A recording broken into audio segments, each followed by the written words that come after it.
Everything good? Before we get out of here today, if you requested UCLA credentials, I've got them for you here today, so check in with me afterward. Ready?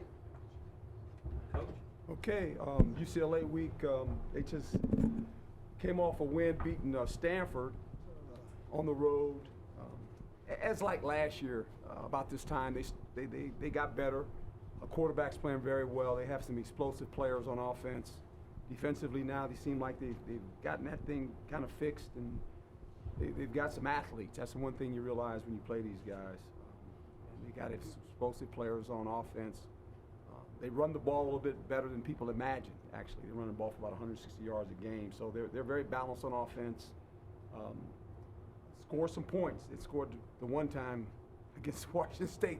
That was unbelievable how many points both those teams have scored, but they're playing a lot better. They play with a lot of energy, and when you look at their record, they have the same conference record we have, 2-2. So, they just feel like they're starting to gain momentum. They got a young team as well. A lot of young players play for those guys, so this will be a good football game for us. Questions? Might need a mic.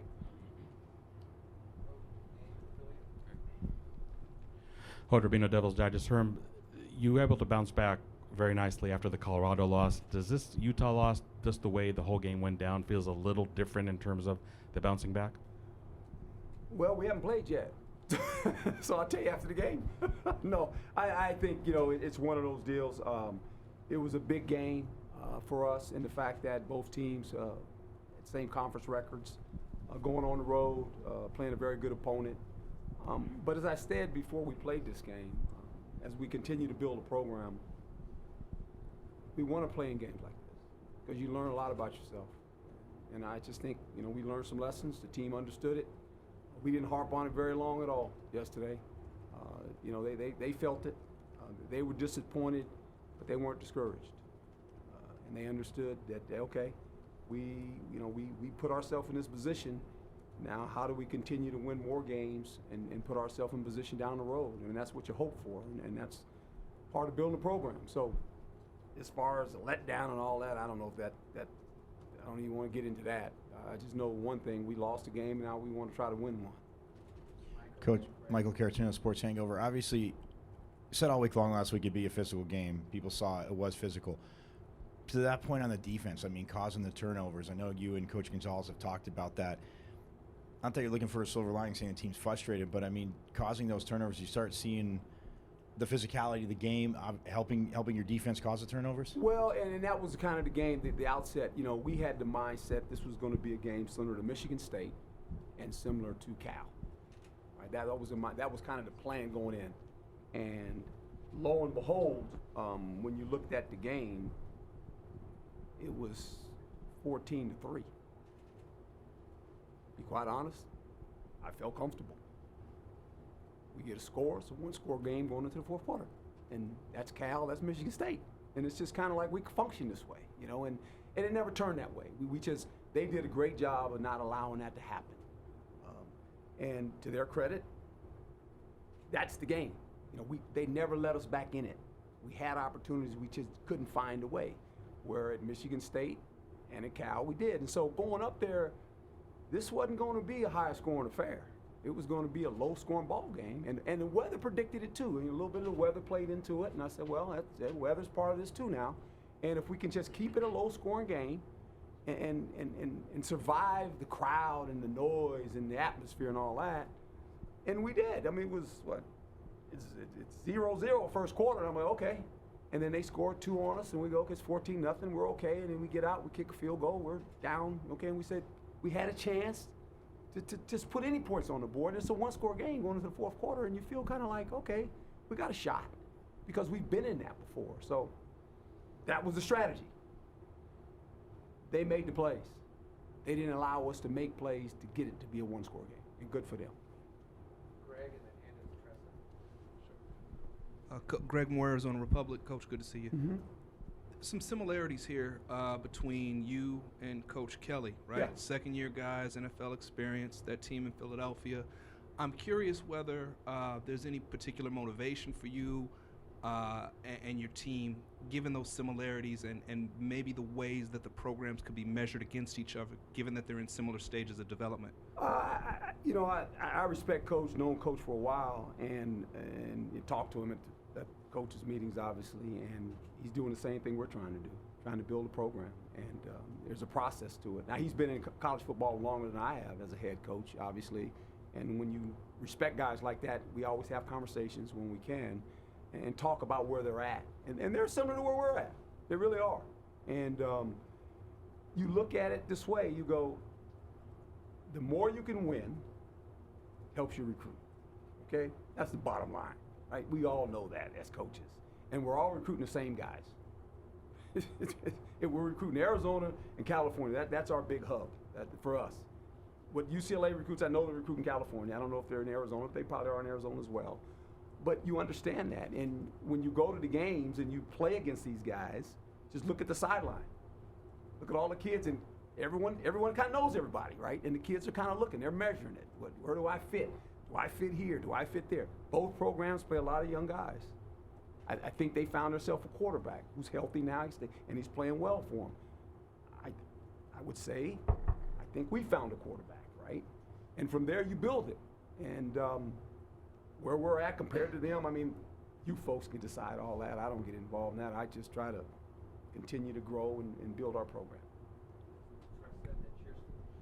Hi, Coach. Hello. Welcome back. Tressa Tedrick, 3TV CBS 5. Saturday was really the first time we've seen Jaden Daniels really look like a freshman. And what can he learn from this game, and how did he respond after the loss? He gets to be a freshman because that's what he is. And I think, the more success he had early, we had this, it's hard.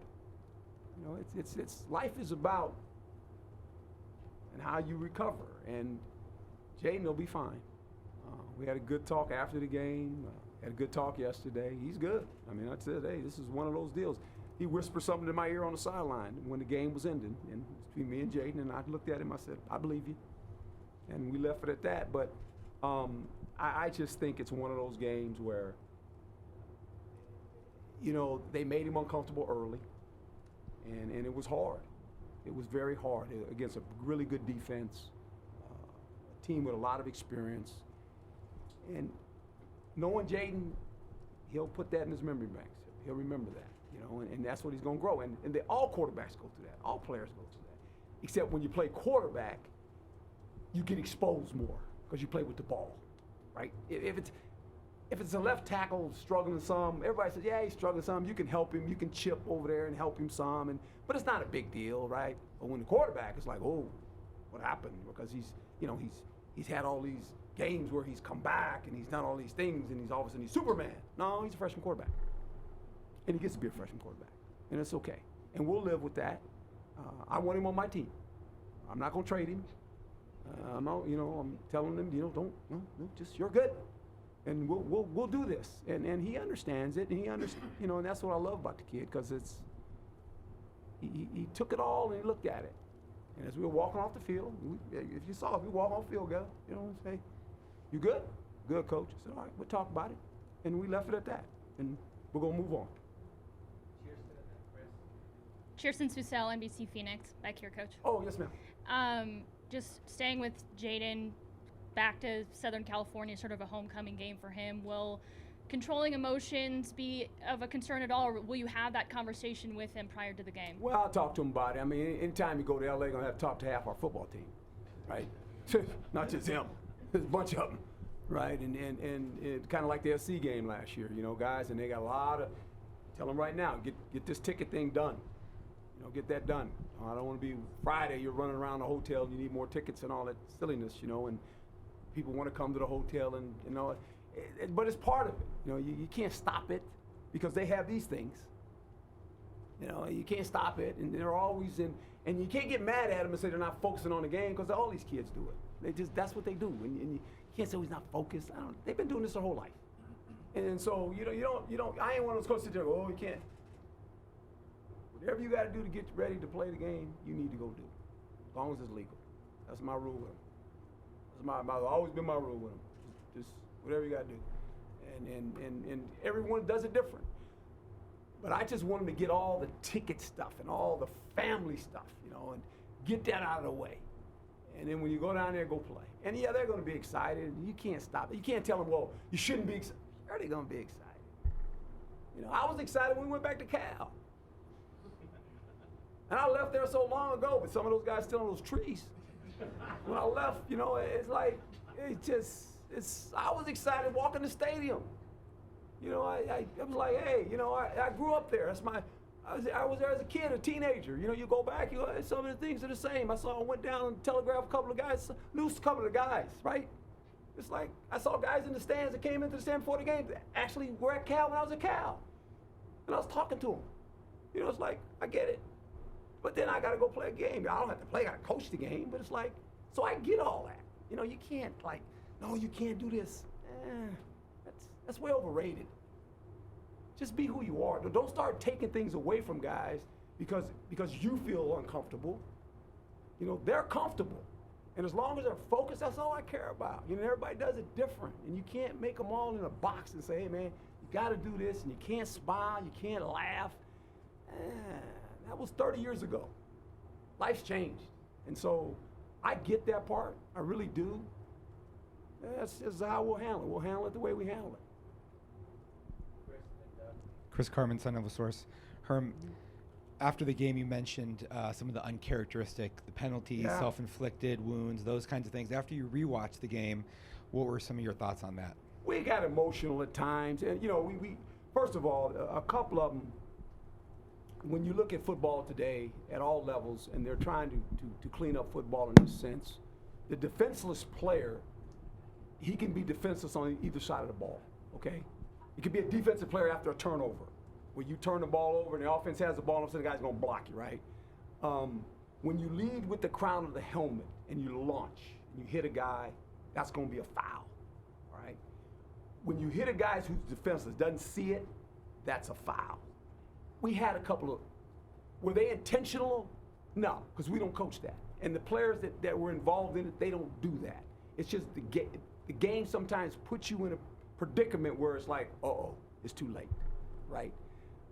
Evan Fields, he's not a dirty player. He's not a dirty player at all. He's a tough guy, but his helmet's, as soon as it happened, I said, he's done, he's out. I get it. We had 2 guys out last year, right? And you know, the poor kid is upset. He's in the locker room, he's upset, he's apologizing to me. And I'm going, Evan, it's good, man, I get it. He said, Coach, I let the team down. I said, we'll learn from all this, man. Don't. So it was one of those games, and as I told you folks, I apologized to their coach. Because I said, this is not what we coach. No coach coaches that. But it happens. And it was an emotional game. We got emotional. And generally I always say, well, I don't want an emotional team, I want a passionate team. And the players understood exactly what I was saying. We addressed it after the game. I don't anticipate that to happen again. I'm saying that, but it shouldn't, hopefully. But it's ball, man. It was a physical, both teams knew it was going to be physical. It was physical out in the yard here last year, and it was physical again up there, you know, and both teams were kind of going at it, and I get that part, but there comes a part where you got to leave it alone. Now let it go. They always catch the second guy. It never changes in football. They always catch the second guy. They just do. When you give a guy the business, okay, you got to be, okay, but you give them the business, and they, you know, that's what happens. That's football. I mean, I know I played the position. I played corner. You think I didn't talk to them receivers? Come on. I mean, you know, but you got to know when, hey, okay, I can't go no more, because if I go, they're going to get me. And sometimes the officials even tell you to say, hey, you need to calm. And I'm over there on the side, hey, you need to do. It comes out, what are you going to do? You know, we don't coach that, and our team's not like that. And I think you guys have watched us play enough football. That's a one-game deal, and we don't want to see that anymore. Doug Haller with The Athletic. Herm, just piggybacking off of that, you guys want to play a physical style of defense. How hard is it to play that style of defense and yet not cross the line, especially with the blindside hits? It's hard. It's hard at every level, and a lot of players struggle with it. But you got to teach it. You got to teach how to tackle, obviously. You got to teach when you get a guy in a position where he's defenseless, You know, I mean, even offense, we talk about it now on offense. Hey, if the ball's been turned over or something and you got a shot to block the guy, you almost got to get in front of him and just shield him. It was a play in the game where it was Eno. I think Eno kind of got caught up in the middle and he broke out to the side, and the quarterback, he was in front of him and the guy was coming. And now he's quarterback too, but he turned his back to the guy to shield him off. I mean, he didn't try to and he better not try to block him either. But he turned his back, you know, and that's what you almost have to do now. When there's a defenseless guy running to go do something and he doesn't see the guy, you can't hit that guy anymore. You got to shield him with your body. And that's hard for anyone to do because it's not natural for you to do that. You know, you got all this helmet, you got these pads on, you want to hit a guy, and it's like, you can't do that. The guy's defenseless. And it happens so fast sometimes, it can go from you're going at a guy and all of a sudden something happens and you flash over here and I'm in the wrong position. And now you can't stop, right? And then what are you going to do? And it's ball. And it's hard on the officials, it's hard on the players, but we got to get used to it. That's the game. Jeff Metcalf, Arizona Republic. You tried a number of things with the offensive line the other day. Can you sort of assess where that's at right now going forward? A rotation, that we use 7 guys. That probably will continue, to be quite honest. The young guys need a rest. You know, they wore out a little bit. And so we decided with Hemsley, you know, and Cody, he's back, that we can rotate those guys in, get a little rotation. And so we'll continue to do that. I think it's good for the young guys, you know, and now, there was a spurt there where we ran the ball. We ran the ball for 100 yards. I mean, so that was a good sign to see, you know, and I think there's a little, if you remember last year, we rotated about 5 or 6 guys in there too. There's, you know, 6, 7. Roy kind of rotated a little bit, you know, so now we've got 7 guys that we feel pretty comfortable with. Nick King from 3TV, CBS 5. How much do you think the rain affected Jaden Saturday, and do you have a favorite memory of playing in the rain or coaching in the rain? I think, you know, for quarterbacks, this is where the big hand comes in when it's wet, right? So you can grip the ball. You know, if you can't grip the ball, it's very difficult. Harder probably today's world because most of the quarterbacks don't get under center. You know, so now you're catching a wet ball. We had a couple snaps that went awry, you know, so all those things are a factor when you think about the rain. I don't know if I've ever had a comfortable game where, you know, I've had some cold games, some rain games. As a defender, you kind of like the rain as a defender because it's very difficult for receivers to catch balls. You know, they're wet. They're kind of wet. And the ball kind of, so that kind of weighs things out. But now on the other side, if it's not a turf field, you got a problem being a defender. You know, you're going to fall down because they know where they're going. So it kind of works both ways. The worst for me was Minnesota when they used to play outside. The real Vikings, I call them. They weren't in the dome. You know, they played outside. Fran Tarkenton and those guys, it was cold. I mean, it was the one where the guy had the blower and, you know, the field's on ice, you know, and I'm trying to cover up Maud Rashad, man, Fran Tarkenton. That was hard. That really hard, you know, and story goes, you know, he had little hands, and Nate Wright comes over. He was a San Diego State guy. He was playing for the Minnesota Vikings. He comes over the night before and says, can't throw the ball, man. Hands too small, can't grip. It's going to be cold tomorrow. And I said, really? He said, yeah. I said, okay. I go in a defensive meeting and tell the guys, I says, hey, man, Fran can't throw the ball, man. Can't grip it. Really? I said, yeah. And inside information. Kick the ball off to him. They get the ball about after the 5th pass in a row. The defensive linemen are chasing Fran Tarkenton around, can't tackle him. They're hollering at me. And I'm going, he threw 52 passes. Broke an NFL record. In one day, 52 passes. And I'm looking over on the sideline, and Nate right after about the 10th one, he's on the ground cracking up. So you got to be kidding me, man. And so I guess cold don't matter if you're Fran Tarkenton, because it was one of those days. So that's how it works. So you don't believe everything you hear. That's what I learned. Greg Moore, Arizona Republic. I'm all off track now. I just want to talk to you about. I got good stories, man. Yeah, right. I got a bunch of them now. I got a bunch of cold stories. Better turn the cameras off. I can tell you guys a bunch of cold stories. I'm interested to talk a little bit more about the offense. I get the challenges, right? I mean, those guys were monsters up front. They could get to your quarterback with minimal extras. Yeah. They could sit back. Still, there's got to be some level of frustration. It looked like you guys tried to get creative in spots, and maybe you didn't have the opportunities. I'm curious, what were the conversations like, and what are the adjustments moving forward? Well, the adjustments are you got to step. Here, I'll read this off, and then you'll know. 3rd and 8, 3rd and 14, 3rd and 8, 3rd and 17, 3rd and 6, 3rd and 7, 3rd and 10, 3rd and 22, 3rd and 12, 3rd and 8, 3rd and 7. Right. 3 and outs, 3 and outs, 3 and outs. What else you want to know? Can't be a 3rd and long. You got to make positive yards on 1st down. And when you do that, you just shoot yourself. Against a good defense, and it's raining, come on. You can't play like that, you know, and we know that. And to their credit, they got us in those bad downs. And you can't continue drives. We ran the ball a couple times. We had some spots where we felt like we moved it, and then a penalty would occur, or something would occur, you know, or we had a bad snap, and all of a sudden we're like, what are we doing? And it just kept happening. And look, those guys beat us. I'm not using excuses. I'm not an excuse giver, but whoever watched the game, you saw it, and you cannot live that way.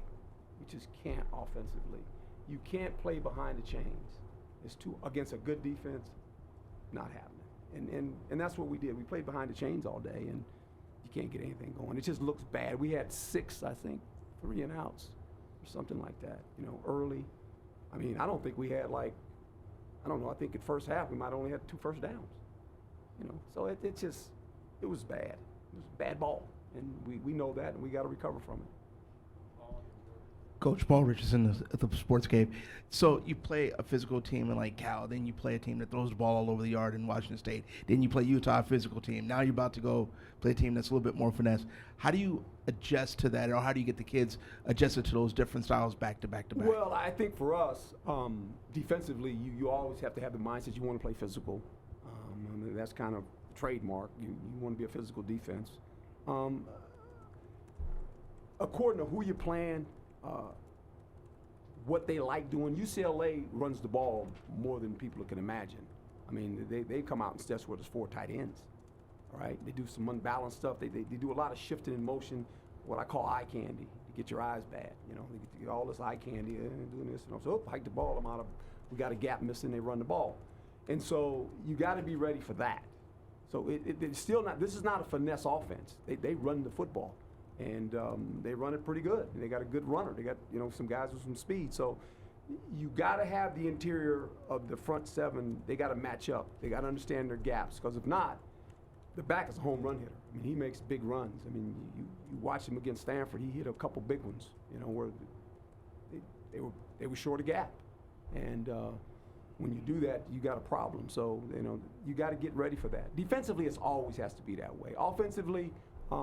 The front will dictate what kind of game it's going to be and what they do up front. And then they've got some big guys inside. They got 2 big guys inside. They've got some athletic linebackers that can rush the quarterback on the edge. So we'll have our hands full.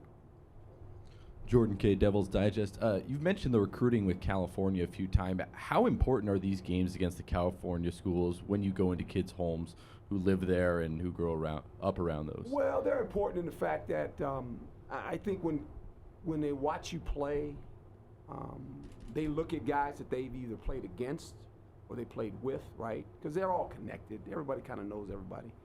And they look at the position that they play. They look at who's there. I think if you look at this program and you're a young player, you probably got an opportunity to play, right? Is that helpful? Yeah, it's helpful. But eventually, as this thing goes, we don't want that to be the norm. We actually would say, well, if you're a freshman, maybe you can redshirt for a year. We don't have to play right away, right?